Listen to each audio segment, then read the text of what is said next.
A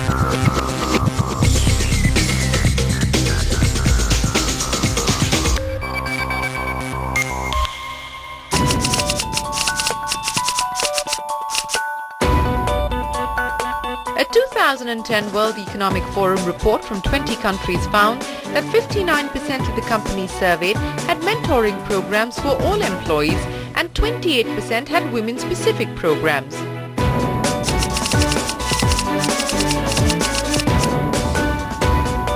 A Catalyst survey that tracked 4,000 high-potential men and women from the US, Europe and Asia between 1996 to 2007 shows that more women than men reported having mentors. But men received more promotions and got higher salary increases per promotion, 21% versus 2% for women.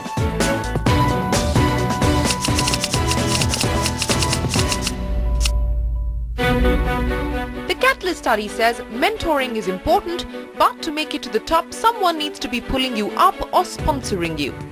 Traditionally, high-potential women tend to be over-mentored and under-sponsored relative to their male peers. And this happens for a variety of reasons, starting with the tendency to favor those who are in one's own image when all other factors like skills, competency, etc. are equal. For instance, when Heidi Miller retired from JP Morgan, 70% of her direct reports were women.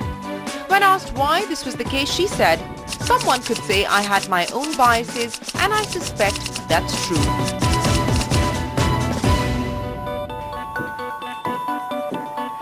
Now in India, the situation is a little different. An entire generation of women leaders in the financial sector seem to have benefited from a gender-agnostic approach to mentoring and sponsorship. But nonetheless, there is a move now globally to formalize an even-handed process which ensures that both men and women have access to a common pool of high-ranking mentors and sponsors. In my organization, we recognize that one of the reasons why women don't reach the senior levels in as many numbers or percentages as they should is because of lack of mentoring. So we've taken on this program for the last 1 year where we're having 30 of the senior most women across the bank being mentored individually by board members of Credit Suisse. And I think it's a fantastic program where which will help these women get into more senior jobs. And we're not going to stop here. We're going to run it across the regions and for even more junior women on a regular basis. Bhandarkar herself is a mentee of Global CEO Brady Dugan. She says managers at Credit Suisse, if someone leaves, the manager is answerable. So this is what we are looking at on the show this week. What organizations in the banking and financial services space are doing to make the pipeline of women leaders in their organizations more robust. Let's start by taking a look at the Kotak Mahindra Bank story. We just went on with working hard, working smart, learning more. Whatever opportunity came my way, I just grabbed it with both hands. And as you grow month after month, year after year, and you continue to do what you do that way, I think opportunities just turn up.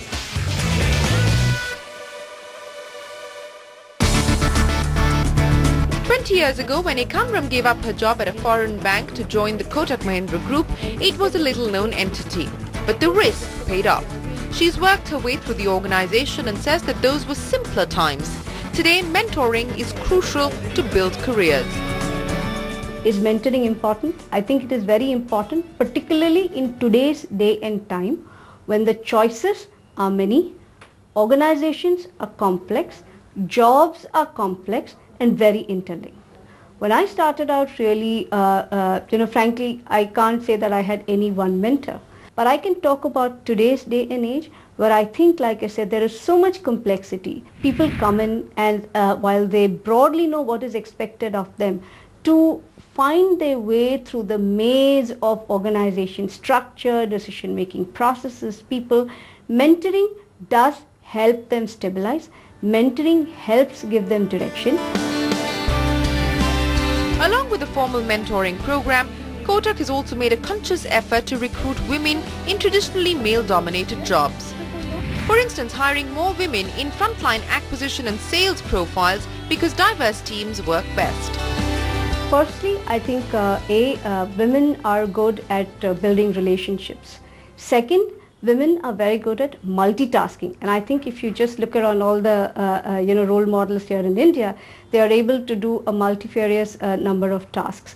Third, I think it's about working in teams. I think more so in investment banking and in financial services space, it is about teamwork and it is about working in teams. And I think women probably are very good when it comes to playing in teams.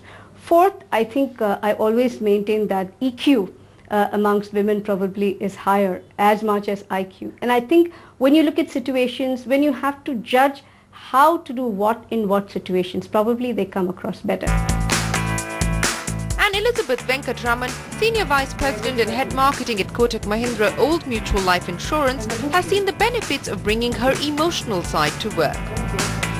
For example, in my own case, while I know my colleagues and my teammates on a professional and a personal level, while it helps me understand their concerns, it also helps me partake in their joys and builds a huge bond and camaraderie, which makes life at work good, enjoyable, and builds loyalty and team spirit as well, which is required long term to do good work.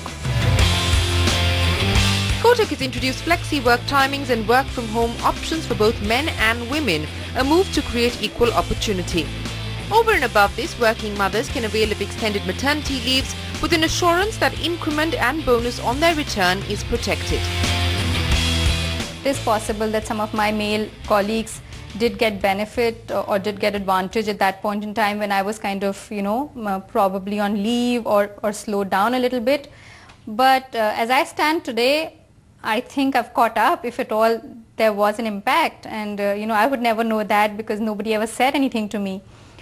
Secondly, when my daughter was young and little, and there were transactions that Kotak was managing, we found a very interesting way to deal with that situation. I mean, there would be so many things I would do at home, between 9 p.m. and 1 a.m. because I couldn't be in office doing it. So we kind of structured the work in a manner that, I wasn't facing the client, but I was doing a lot of work, back home when my kids were asleep. Both Gesu and Elizabeth have different approaches to juggling work and life. While Gesu believes in a more fluid stance, Elizabeth thinks a structured approach of surgically separating the two worlds works better. And the work culture at Kotak has allowed for both to flourish. I'm extremely structured. I don't know if it's out of no choice or I don't know which one followed which, whether demanding work life made me structured, but that's the way it is right now. The other thing is not to bring work home and to be surgical about both, but also multitask to see that critical tasks on either side are not ignored. Also to have a life after work, to do things for yourself because it keeps your sanity. But this isn't as easy to follow through for all women. So Kotak has now launched a part-time working policy, which lets women employees continue work instead of giving up their careers altogether. Kotak is also tied up with recruitment agencies that specialize in tapping the talent pool of women on career breaks who are looking to resume work.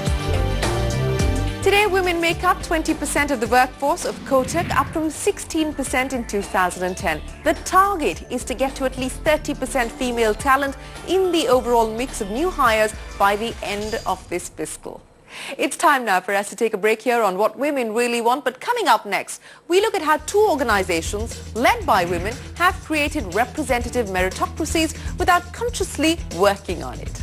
What women in Crisil valued most about Crisil was the fact that it didn't matter that you were a woman. Women need to go on long leave, etc. Is it really a good idea that you have 50% of your staff in, as women? That's something that you can plan for. That's something that you need to invest if an employee is going to be with you long term. So we were really okay with it.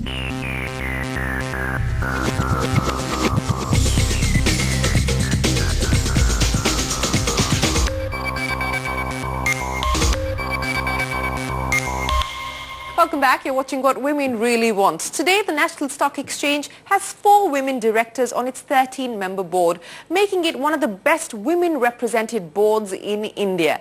One of the women on the boards is also the boss's joint managing director, Chitra Ramakrishna. Here's her story and a look at how investing in women employees has paid off for the NSE. You know, I must really very candidly share with you that I've been very fortunate from the beginning that I've always been in a very, very gender agnostic kind of an environment. It never once crossed my mind that I was, you know, a woman professional to be treated differently from a man, from a men professional.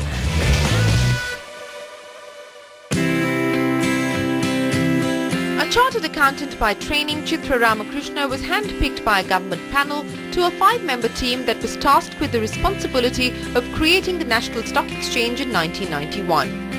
Today she's one of the most powerful women in corporate India, even though she's painstakingly low-key.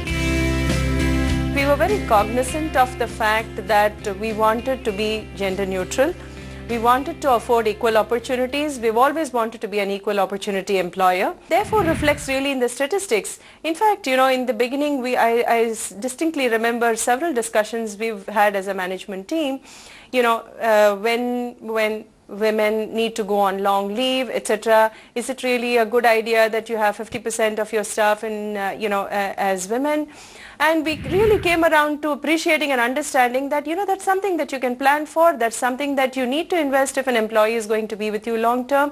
So we were really okay with it. In fact, that number remains. We are nearly 35-37%, you know, women in the organization.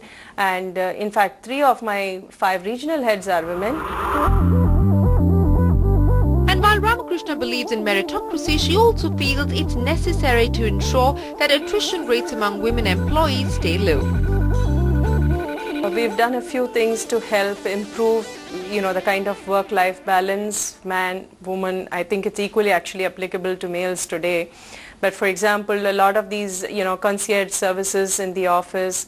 We also have an online counseling, professional as well as personal, for employees, and it certainly helps women as well to talk out and, you know, sort of just get a different perspective as they are going through the different career cycles.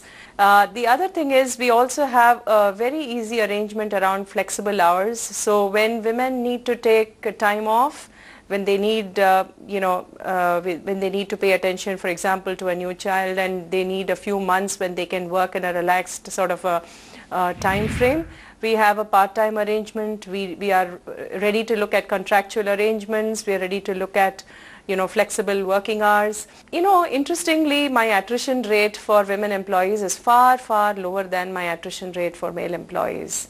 So, you know, I think that's really proof of the pudding if you talk about it. When my husband had to move to Delhi, or he had to move to Mumbai, the company went out of its way to create roles for me in the new locations. What that gesture by the company did for me personally was, I think, it bred in me a loyalty to the company.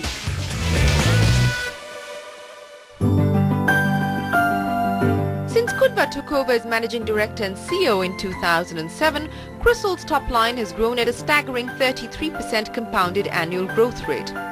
Here's what Kudva feels she's brought to the table for India's first rating agency. I think what has worked well for me in the hierarchy in Crisil has been my ability to communicate across the organization. What has also worked well for me is the recognition that I cannot really be good at everything. In fact, I'm able to recognize that there are people in the organization and in the teams that I work with who do specific things far better than I would ever be able to do it. So I've never really tried to do things and be the best at every possible thing. I think my style is more to add value in terms of providing a structure, providing a thought process, raising the bar on a continuous basis. Today, 50% of all new hires at Crisil are women. Overall, women make up 1/3 of the workforce and 18% of the senior management. We did a survey of women employees recently, and the feedback that we got was that what women in Crisil valued most about Crisil was the fact that it didn't matter that you were a woman.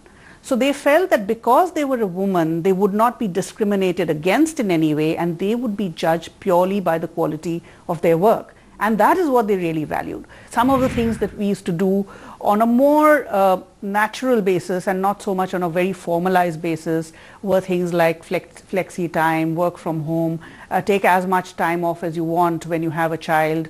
All of that is something that we are formalizing more now. The second thing we are trying to do is increasing the mentorship of women. I think naturally women tend to be not as good as at networking as men are. And I also think women naturally don't tend to negotiate well enough and hard enough for themselves. And I think because they are not natural networkers, they don't have access to informal learnings from peers and from people who are more experienced than them, which is why we have launched formal mentorship programs in Crisil for women. But what about bonding on the golf course or over single malts? Can this make or break a deal or even a career? We'll find out on the other side of this break. Don't have too many golf courses in Bombay, so I don't know how many people are bonding over golf. People think that you've got to go to cocktails and socialize all the time to do business. I don't come from that school of thought at all. Given the kind of work pressure, given the kind of travel pressure, given the kind of sheer organizational pressure that you have, much of the networking gets limited beyond a point in time.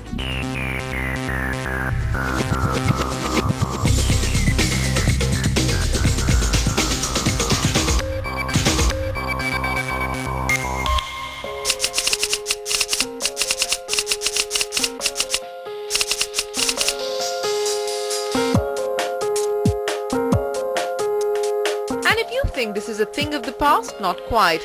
Last month, an article in the Wall Street Journal listed 9 rules for women to follow to get to the top. Playing golf was one of them. Now, there's been widespread criticism of the piece for reinforcing stereotypes and trying to get women to act like men.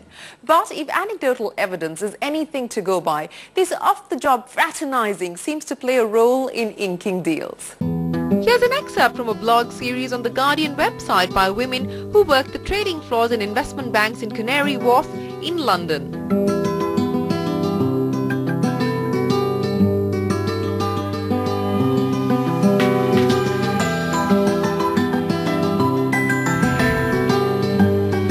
In fact, a study conducted by the University of Bristol over a 10-year period between 1998 and 2008 of board appointments in British companies found that one is 4 times more likely to be made a director if one is a member of the same golf club as a serving member of the board. The research concluded that the appointment of women who are traditionally not part of these social groups do get compromised. But what's the situation in India? Does golfing or wining and dining matter as much? And how does one deal with it? We asked our women in finance, and here's what they had to say. Don't have too many golf courses in Bombay, so I don't know how many people are bonding over golf. People think that you've got to go to cocktails and socialize all the time to do business. I don't come from that school of thought at all. What has worked in our favor in India is the Indian culture. I have done a lot of formal networking. I've done some amount of informal networking. Yes, is it important? Both formal and informal networking are important. But if you do not, let's say, participate in the informal networking and the clubbing, etc., is it going to impact your business and your career in a big way? Perhaps not. I don't see too many of my colleagues getting the advantage, colleagues or counterparts in other places, pretty much striking deals in parties. I mean, that's a source of information at best, right? You should network to probably reveal your personality, that you are comfortable dealing with people, you care for friendship, you might show up in certain cocktails and dinners just to show that you care for the other person or you respect the invitation. Many people also find very little time, given the kind of work pressure, given the kind of travel pressure, given the kind of sheer organizational pressure that you have. Much of the networking gets limited beyond a point in time. Now, once again, what seems to be working in favor of women in India vis-a-vis their counterparts on Wall Street or in London is the lack of legacy issues and perhaps a more practical approach to work. But for now, that's all the time that we have for you on this edition of What Women Really Want. Next week on the show, we take a look at recruitment trends in another one of India's new sectors, IT and IT services. Till then, from the entire team, goodbye and many thanks for watching. Every single business leader needs to look at how he's going to motivate his people, how he's going to train them, how he's going to groom them, and how he's going to get the best out of them.